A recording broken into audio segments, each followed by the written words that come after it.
From Moline, Illinois, in the historic Scottish Rite Cathedral, it's Romeo and Juliet, a performance by Ballet Quad Cities.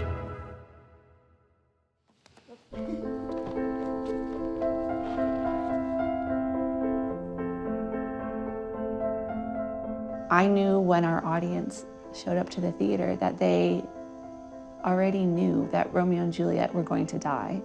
And so I felt like when the curtain opened that it was like the clock was already ticking. My name is Jill Schwartz, and I'm dancing the role of Juliet.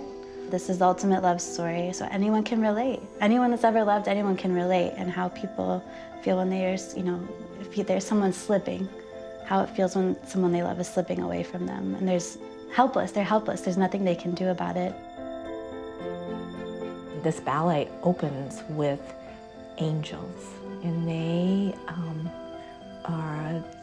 work with fate, and one of our dancers represents fate. So it was how do we portray these beautiful angels in a way that really shows their movement. And what the audience will see is that the movement, the choreography in this ballet is so unique. It's so unique. It's premeditated, it's slow, it's eerie, it's edgy, and these angels from time to time just draw you in the most unique way.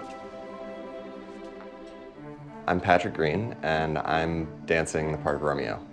I was working with Courtney, and she started talking to me about her concept and the idea of not really using the mime and not telling the story directly, but creating more of an emotional response. And that really gelled for me.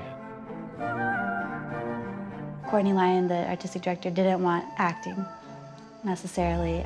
She wanted both Patrick and I to look very human.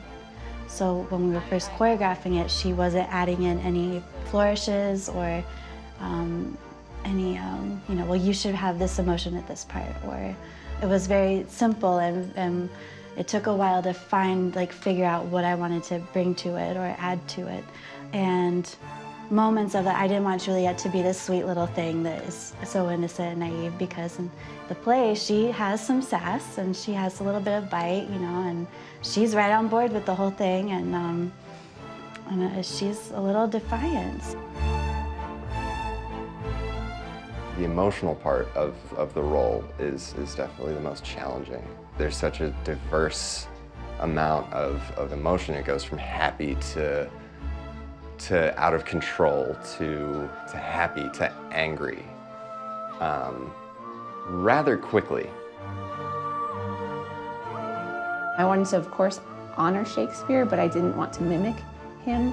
And I felt as though I wanted to take a very contemporary approach to this. The ending of the play always felt a little incomplete to me. What Courtney has done at the end, it's really created more of a hopeful feeling through the dance. And that's, I think, what I really hope that people get is a feeling of completion and a feeling of hope.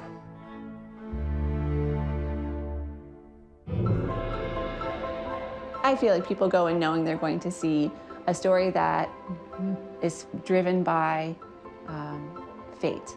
And part of what makes me feel so strongly when I watch Romeo and Juliet dance, when I see them dancing on stage, is they have no idea what's happening to them. They don't know what their fate is. They don't know where they're going to be at the end of the ballet. But we, the audience, do. And so I wanted one character on stage who knew already.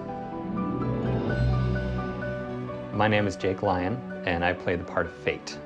People have many different ideas about what fate is and what fate does, and the responsibility of fate and the repercussions of fate. In terms of the story, fate is the sort of inescapable thing that Romeo and Juliet are faced with. They don't know it, of course, and so they go about their existence not understanding what's about to happen to them, and they just fall in love, and death comes, as it always does. This ballet is Romeo and Juliet, but it's so much more because it touches every aspect of your senses. So it's not just about the music and the dance and the costuming, but it is about life, and it could be anyone. And what Romeo and Juliet have experienced, there's things in my life that I've experienced, and it may not be Romeo and Juliet, but it's fate, and it is really, how does all of this really happen? You wake up one morning and you get out of bed and you get in your car and you drive to work and you think that this is what's going to happen. And sometimes by the time you get home at the end of the day, that's not what has happened at all. And you didn't know it, but what happened was supposed to happen.